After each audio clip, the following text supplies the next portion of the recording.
Hey guys, thanks for being here. Make sure I can wander a little bit on the stage. So, I was thinking about what I could say because not every day are you near Philadelphia on Constitution Day, right?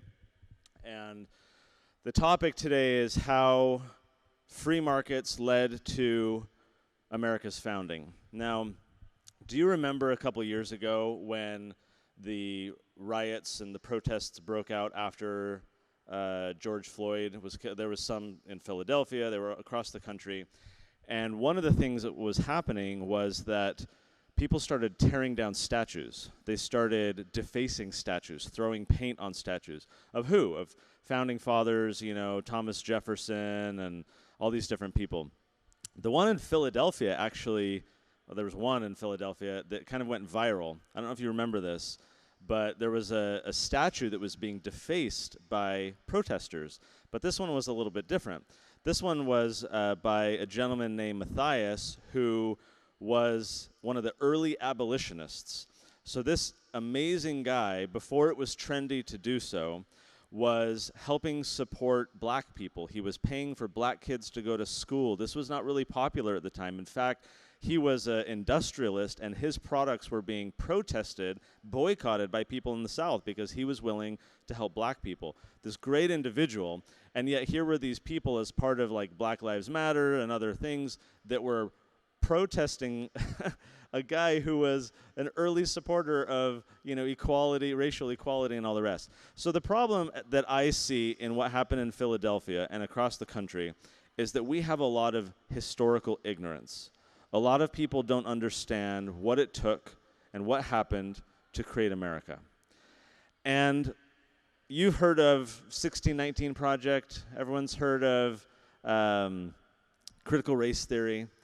And the problem with these is that they're designed by people who want to reframe our history. They want us to look at America's founding differently than it actually was.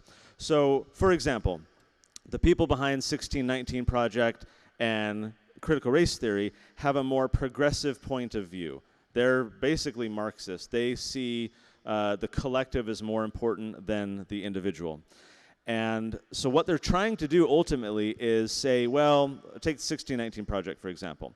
America really started in 1619 with the importation of the first slaves from Africa. And they would say that America was built on the backs of slaves, and we've been unfair to black people for a long time, and I think that part is definitely true. Slavery was and remains horrible. But what they're trying to do is say, America didn't really begin for any other reason than what happened in 1619. America's foundation, its roots, are in slavery and white supremacy. And if you look behind the kind of superficial layers of what these people are trying to do, because if you just stay at the surface, I might nod my head at a lot of what they're saying. Yeah, slavery was a problem. Yeah, the early American economy was built to a large degree, especially in the South, on the backs of slaves. There were a lot of problems, and I can agree and maybe nod my head at what a lot of these people are saying. But where we disagree is when you peel back that superficial layer of what they're saying and understand what they're trying to do. By saying that America got started in 1619 with the importation of slaves, they're trying to reframe our history. They're trying to get us to disregard our past, disconnect ourselves from the past. Ooh, it's icky.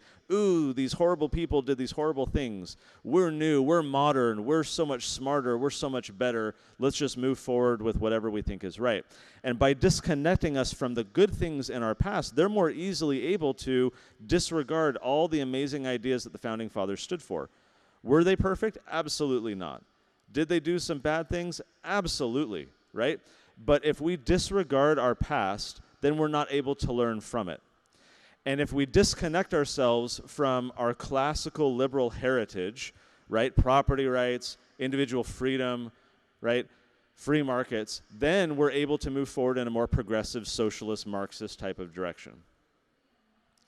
And so what these people, I think, are really after is not to dismantle white supremacy. It's not to, you know, promote racial equality. It's to undermine the foundations of our country. It's to replace the classical liberal heritage of America with a more kind of collectivist, neo-Marxist point of view where the government is in control and individuals don't have personal liberty. So how does that matter with free markets? Well, I think the right year to pick, if we're going to pick a different year, like anyone watch Parks and Recreation, Ron Swanson would say history really began in 1776 and nothing good ever started or happened before 1776. But if we're going to pick a year, like if 1619 Project says, well, that's the year that America really began, America's heritage really began in 1619. If we're going to pick a year, I think the year that we ought to pick is 1215. That's a weird year. That's a long time ago. Why would I pick 1215? Well, 1215 is when we got the Magna Carta. 1215 is when a bunch of barons rose up together to pressure the king into limiting his own authority. 1215 is when we got, for the first time, really, a protection of rights in a written document to bind the government down to respect individual rights.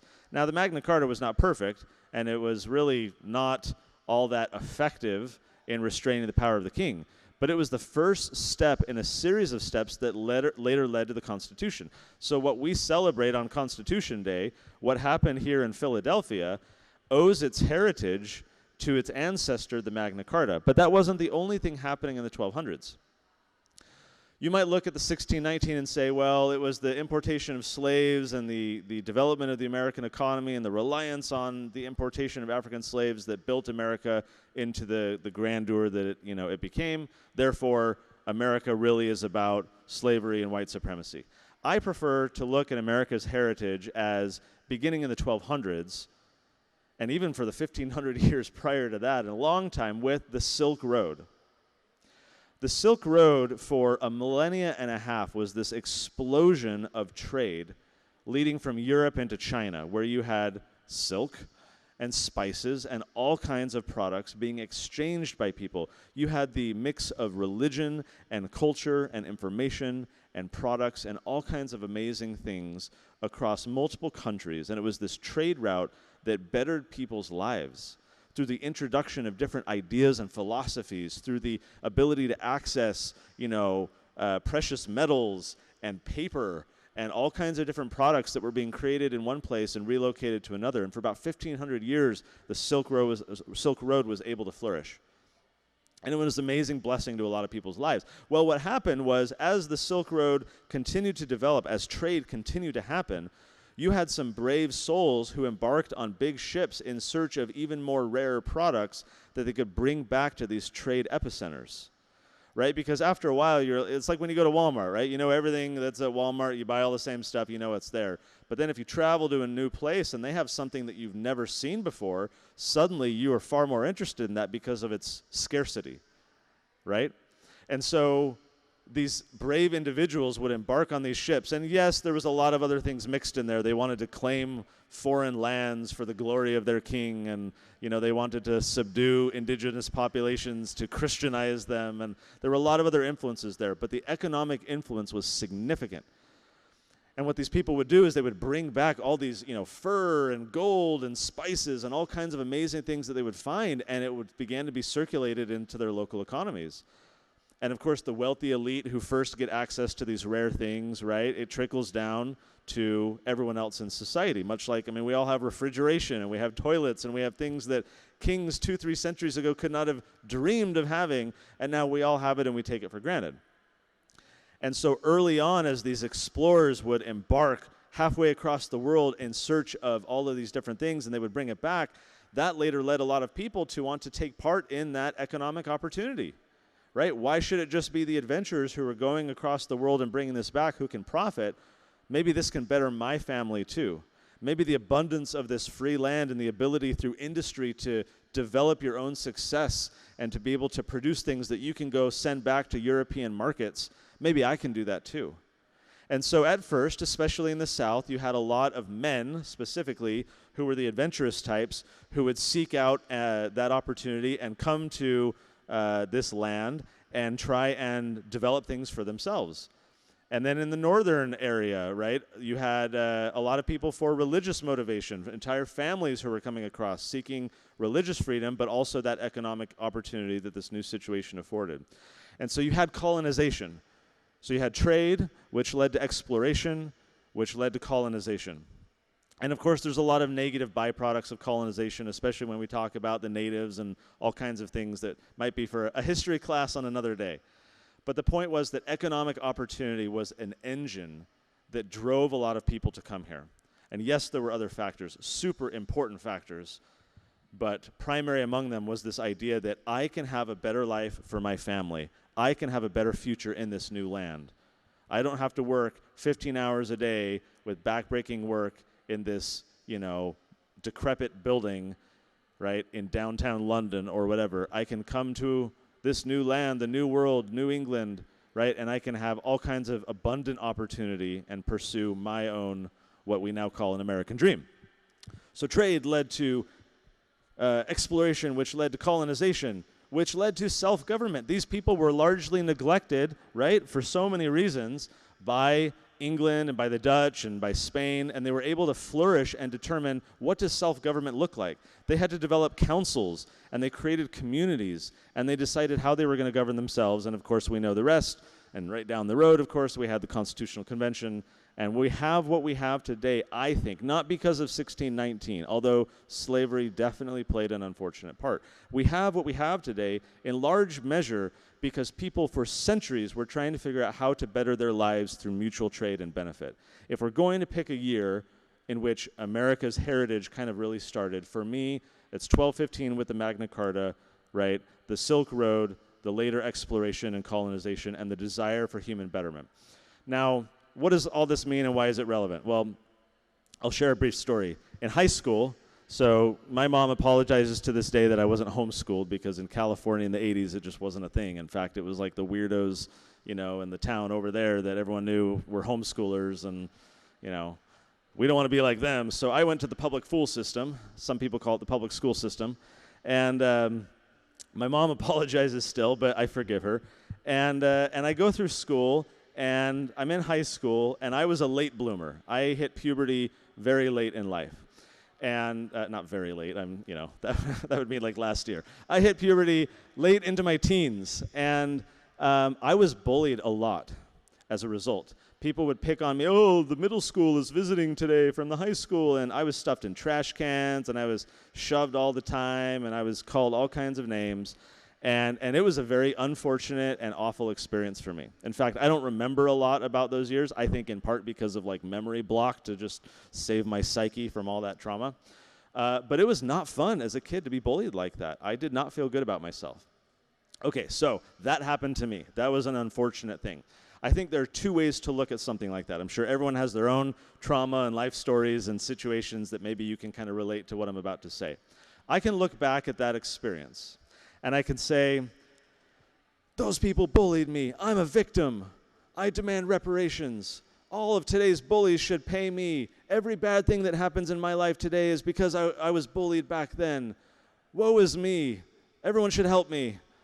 All the bad things I can attribute to the fact that, 20, 30 years ago, all this stuff happened to me, right? I can choose to be a victim, and I can decide to bemoan the bad things that happen to them, and I can let those continue to color who I am today and what I choose to do.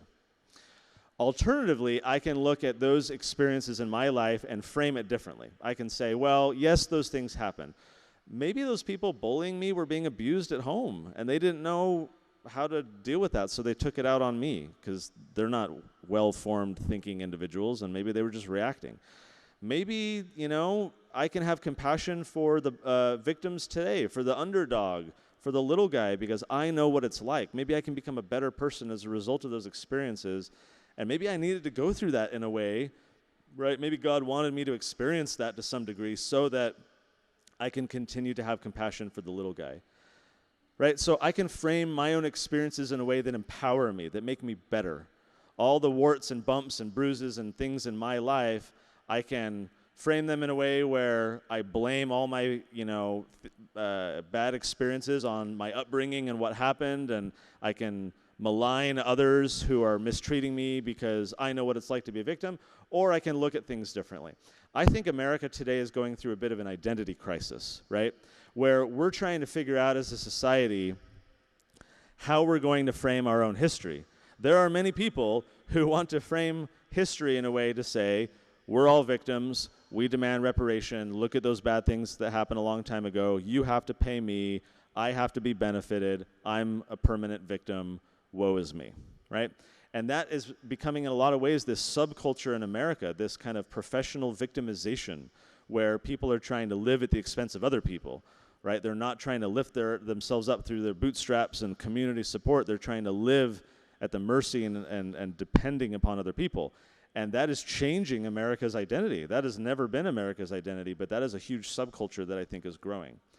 And there are many people, I'm sure those in this room and at this event, who believe like me that America's identity was and should continue to be this kind of self-reliant, self-affirming, forward-looking, optimistic, hopeful desire for a better world. Now, one challenge we might have is that as we desire a better world, how are we going to deal with the past? How are we going to deal with those icky things that happen? How are we going to deal with the problems? There are many people who just don't even want to talk about them, don't want to acknowledge them, right? But I think it's in acknowledging them and in discussing these bad things that happen that we can learn from them. Let's not tear down the statues of Thomas Jefferson and George Washington and all these people. Let's honor the good that they did and recognize that despite their imperfections and the culture in which they lived, there's a lot to learn from them. There's a lot that we can benefit from who they were so that we can learn what we should do in the future. Now, what's been interesting for me as we work, so for those who don't know, I write a series of books called the Tuttle Twins, which is a children's book series that teaches the ideas of freedom to young kids. And we just recently put out an American history book because about 3 years ago, we were talking with some focus groups and some different families trying to figure out, what type of products should we do and what should we be working on. And I was at an all-day meeting in Chicago with a bunch of other organizations that work on youth education.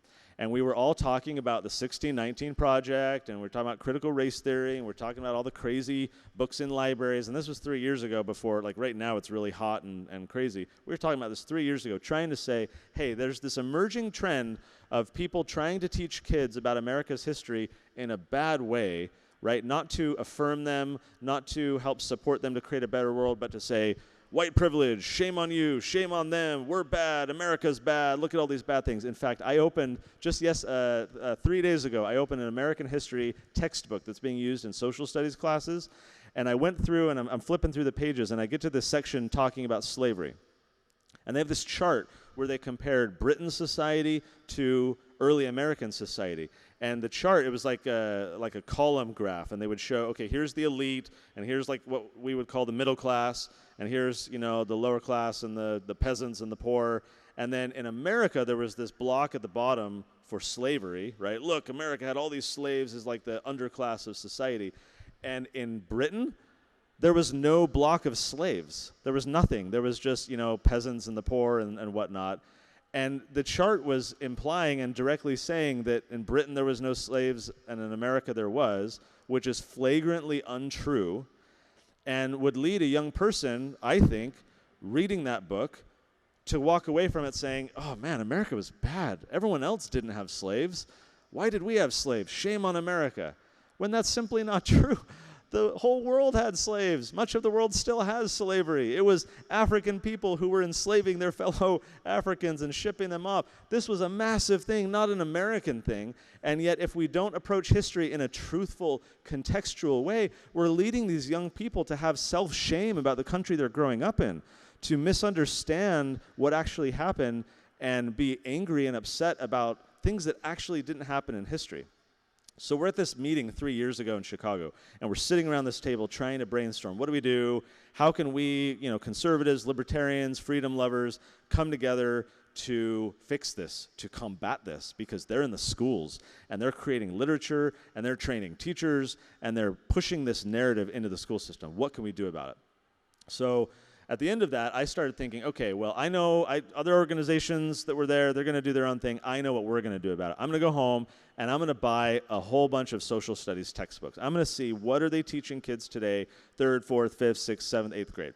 And so we buy all these books, and it took us a while, but we go through and we do an analysis of all these different textbooks because I wanted to know, like our Tuttle Twins books, at the time, all we really had were our children's books.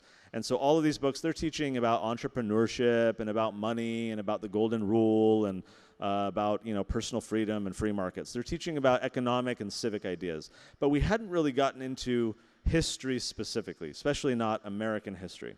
So I'm reading through all these textbooks with an eye towards trying to think, like, should we do something about American history? Is there a problem here? There's a bajillion social studies textbooks. Why do we need another one? Why should we do another one? So I'm reading through all these books, and we do our analysis, and I won't bore you with all the details, so here's the summary.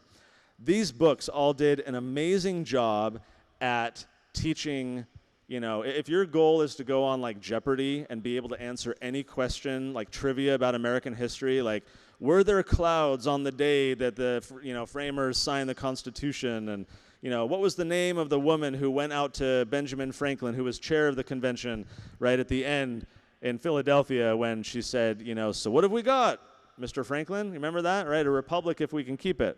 What was the name of that woman? Anyone know? Probably no one knows. Miss Powell. She was an elite of Philadelphia society. Her husband had been mayor. Her father had been mayor. And so she was holding Benjamin Franklin's feet to the fire. Like, what do we got? We got like a monarch? She said, a monarchy or a republic? And frankly, I think that's a pertinent question for today too, right? Have we got a monarchy or a republic? With how much power has been concentrated in the executive branch, right? We don't have a king, but I think we have almost like a pseudo-king in a lot of ways where, like canceling school debt, who would have ever thought without an act of Congress you could just like wave a magic wand and say, we're going to cancel $10,000 of school debt. So what have we got? Have we got a monarchy or a republic? Have we got a democracy or a republic?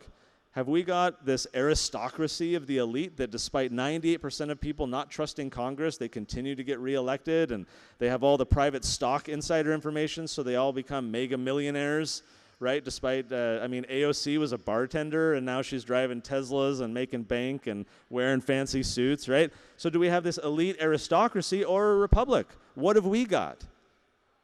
So Miss Powell was her name. And if you want to be able to answer that and know all kinds of early American history trivia, go read those social studies textbooks. They are chock full of names and dates and what battle happened when and who went here and how many people were in this company and what type of gun did they use and how much lead was in the ammunition that they did and did they eat hardtack and what was that like? And great, right? Like, that might be fun to know. But the question I had when I was reading these books was, how do these books empower kids to see the world today? Isn't that the point of history? Isn't that the point of why we come to events like this and try to celebrate our nation's past and appreciate our heritage? Not just to sit around and say, those were the good old days. Remember 250 years ago in that sweaty room when they shut the windows to do it in secret and there were flies and they had the fancy wigs with the powder in them, a lot of them still, and they're scratching because that's getting kind of itchy. And like, no, right? That's not why we learn history. We learn history so that we can be better people today. That's the whole point, right? Unless you want to go on Jeopardy and, win with all the impressive trivia knowledge that you have. But for everyone else who doesn't go that path, the point of learning history is to improve our lives and our world. So the question for me and my team was, how are these social studies books doing? And with that question, they all failed miserably because literally none of the books, we bought all the leading books. And I was on a radio interview a few days ago, and the host was asking me, well, we're in some conservative Texas community. We're conservative, and our school board's conservative, and we would never teach garbage like the 1619 Project and white supremacy and that our founding fathers were bad and that capitalism is evil, and that would never stand in our conservative community. And I said, sir, you're wrong. And here's why you're wrong. The textbooks publishers who sell the textbooks to 80-90% of the schools across the country first produce all their literature for California's market. And once they do that, they then sell those books all across the country, even to conservative communities in Texas. So what you're reading is designed for a neoliberal audience in California. Sometimes they'll make minor variations, but that's very rare. So kids across the country are learning what California woke elite leftists want their kids to learn. And I told this guy on the radio, I said, I don't think that's what Texans want their kids learning, and yet that's what they're learning in school, including with these history books. And so none of these books talked about America's history in a way to help empower kids today. Everyone's heard of this quote, those who don't learn from the past are doomed to repeat it. And we all know this quote, and it's great, right? But the sad thing is, it's not enough to know that quote, the question is, what do we do about it? Those who don't learn from the past are doomed to repeat it. So how do we learn from the past? And more specifically, were any of these textbooks that are being used, again, in schools across the country, teaching millions of kids every year about America's heritage, were any of them teaching kids to learn from the past? Zero. Not a one. At no point in any of these books did they pause to say, here's how it matters today. Here's how it applies today. I'm going to be going to a museum with some friends in Philadelphia later today, and the image in my mind with these books is like we're on a field trip in a museum of American history, and we're shepherding kids through the museum. Oh, look, they wore uniforms like that. Oh, look, they had a gun like that. Oh, look, here's what life was like, and here's a kitchen that was remade of what it was like in early colonial society. Okay, kids, let's go to the cafeteria. Field trip's over. And it's this very passing review through American history, right? It's pump and dump. It's like pump their heads full of all these factoids and then dump it all on the test and then move on. That doesn't leave an impression. It doesn't help these kids understand themselves in their world today. I was the kid that would raise my hand in the public school system, right? And my teacher would say, "What do you want, Connor?" And I would say, well, why do we have to learn this? I stopped asking after a while because typically the answer was, oh, it's going to be on the test. Right? Put your hand down. You have to learn this. It's going to be on the test. Okay. So that's when I started cheating because I'm like, well, if learning doesn't matter and it's just about getting a good grade, then I'll just cheat my way through school. But that's a whole other speech that I give about why I think cheating is moral in the public school system. But anyways. So she would say, put your hand down, right? It's going to be on the test. And I wanted to know context. Context has to precede content. Context has to precede content. Without context, there's no point in learning these little factoids. And yet that is how history is being taught today. Contextless content. So we read all these books, and they have no context. They just say, this happened, and these people went here, and then they fought that battle, and these people won, and then they defeated. Okay, great, moving on. And there was no context. And so kids reading these books are like, why does it matter? I hated history. I hated going on field trips. My parents took me to Virginia and Pennsylvania and all the places when we were young. Didn't like it. My dad would take pictures of all the things, and I would be standing there scowling, waiting for the photo op to be over. Like, it was not interesting to me, right? Because no one ever helped me understand why it mattered to young Connor then and why it matters to much older, gray in his beard, even though I am still in denial that there's gray in my beard, Connor today. So today when I'm going to the museum, I'm going to love it. Why? Because I have since learned the context, the ideas from 250, 300, 500, 700 years ago, and how those ideas are relevant to my life today. It's all in the framing.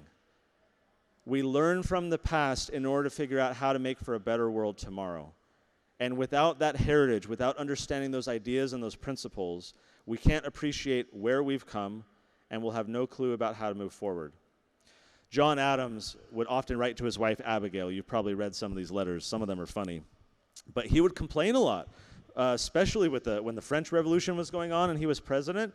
And he was looking at that and he would say, there's so many people who are willing to tear down, but there are too few who know how to build up.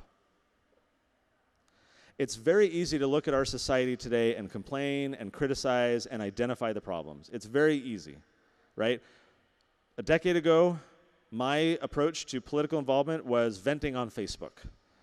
And it was, you're wrong, and here's why, and I'm going to win this argument, and I'm so smart, and look at me, and haha, my logic is impressive. You are defeated. And that was how I operated. It made me feel good about myself. I was letting off steam. But I didn't realize at the time what I know now, and that is steam, if collected and applied, can move large things. We can power locomotives with steam. That energy that I was just letting dissipate, that I felt good about burning, was just being let off into the air to go who knows where.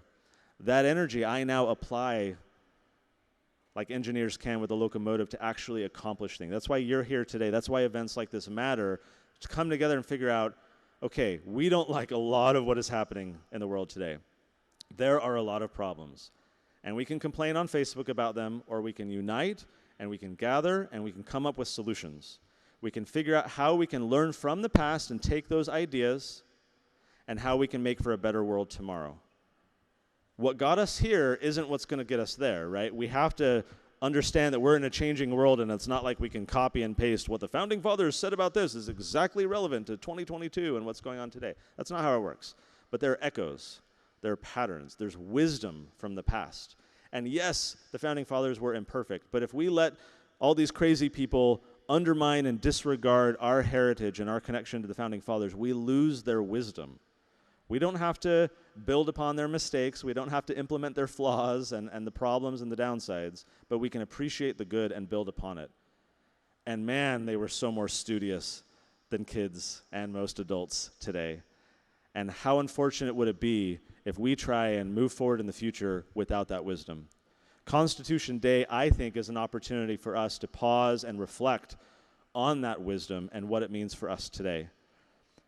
And I think, additionally, what it means for our children. Because if we recognize that kids today are not being taught why history matters today, then we're missing the whole point. And we as parents and grandparents and uncles and aunts and teachers and everyone else need to fix this. Because you and I can go to museums and appreciate what there were. We can come to events like this. But if we don't fix this for the rising generation, our country is lost. Because these people become voters. And these voters, with their apathy and their civic ignorance and their historical illiteracy, will be seduced by every socialist idea like they are today, and they want free, all the things, right? And they want to control us, and they want to vote more taxes and more government, and they don't understand all the historical reasons and evidences of why those things are a problem. If we don't fix historical education, if we can't teach the rising generation about the ideas of the past and how they relate to our world, we're going to lose what we were given. And so when Miss Powell asked Benjamin Franklin, what have you got? And he said, Republic, if you can keep it. I think implied in that last part, if you can keep it, is how are we going to teach it? How are we going to help our kids understand it? It's not enough to read a book and say, this is what a republic is and what they decided 250 years ago. The question for an 8-year-old and a 10-year-old and a 15-year-old today is, why does it matter today? It's not enough to say why it mattered 250 years ago. We have to help them understand how it matters today. So that's what we're doing at the Tuttle Twins. That's what I hope all of us can unite and do together, because we got to solve these problems for the rising generation. We have to teach the ideas of the past in a way that can make for a better future. Thank you very much for having me today. I appreciate it.